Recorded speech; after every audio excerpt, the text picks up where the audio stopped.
हर महीने का एक दिन ऐसा आता है जिसका किसी को इंतजार नहीं होता। इलेक्ट्रिसिटी बिल का दिन। और उस दिन घर में लगभग एक ही बात होती है, इस बार इतना बिल कैसे आ गया। उसके बाद शुरू होती है YouTube पर सर्च। सोलर लगवाना चाहिए या नहीं। अगर आप भी इसी सवाल का जवाब ढूंढ रहे हैं तो ये वीडियो आपके लिए है। नमस्कार, मैं अंकित मिश्रा हूं। पिछले कुछ समय में मैंने एक बात बहुत बार नोटिस की है।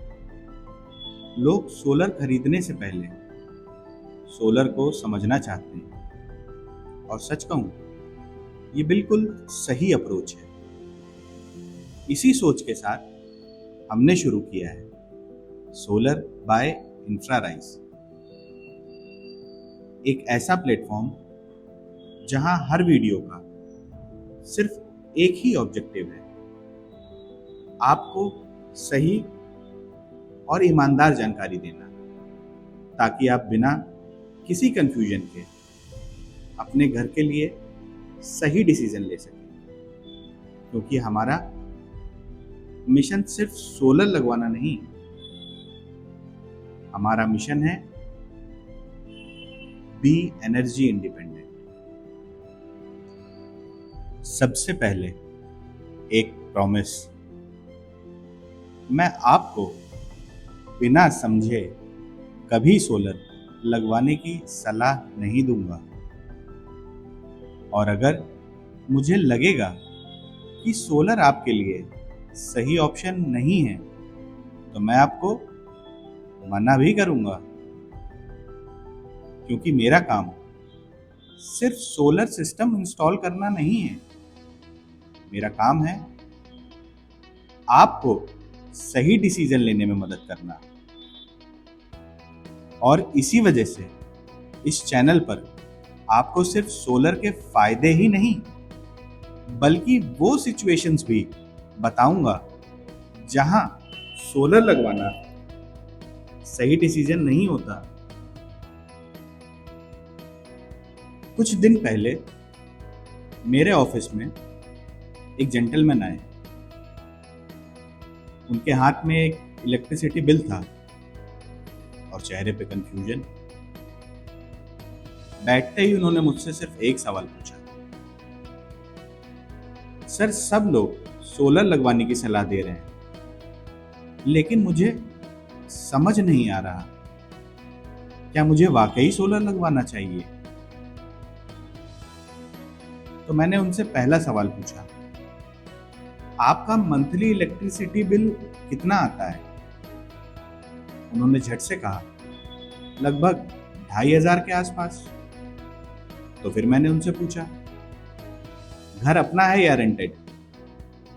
तो उन्होंने कहा अपना है। तो मैंने फिर से पूछ लिया, छत पर पूरी धूप आती है। तो उन्होंने कहा हाँ आती है।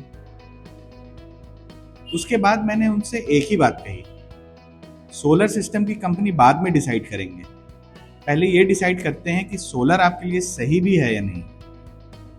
और मुझे लगता है हर घर में सोलर लगवाने से पहले यही कन्वर्जेशंस होनी चाहिए। उस दिन मुझे लगा और एक बात समझ आई, लोगों को सोलर खरीदने की जल्दी नहीं होती, उन्हें सिर्फ किसी ऐसे इंसान की जरूरत होती है जो बिना प्रेशर के उन्हें सही सलाह दे। अब सबसे इंपॉर्टेंट सवाल, आखिर सोलर किन लोगों को लगवाना चाहिए। मैं आपको कोई टेक्निकल फॉर्मूला नहीं बताऊंगा, बस 4 छोटी सी सिंपल बातें। पहली, अगर आपका घर अपना है। दूसरी, अगर आपकी छत पर दिन भर अच्छी धूप आती है। तीसरी, अगर आपका मंथली इलेक्ट्रिसिटी बिल लगभग 2000 या उससे ज्यादा आता है। और चौथी, अगर आप इस घर में अगले कई सालों तक रहने वाले हैं। अगर ये 4 बातें आप पर लागू होती हैं तो बहुत संभावना है कि सोलर आपके लिए फाइनेंशियली एक अच्छा डिसीजन हो सकता है। लेकिन अगर आप रेंटेड हाउस में रहते हैं या छत पर शैडो रहती है या आपका इलेक्ट्रिसिटी बिल बहुत कम आता है तो सिर्फ किसी एडवर्टीजमेंट को देखकर डिसीजन मत लीजिएगा। हर घर अलग होता है और हर घर का सोलर सॉल्यूशन भी अलग होता है। और जाते जाते मैं आपसे एक छोटी सी रिक्वेस्ट करना चाहता हूँ। आजकल सोशल मीडिया पर सोलर के बारे में बहुत कुछ दिखाया जाता है। कोई सिर्फ सब्सिडी की बातें करता है, कोई सिर्फ सेविंग्स की और कोई सिर्फ ऑफर्स की।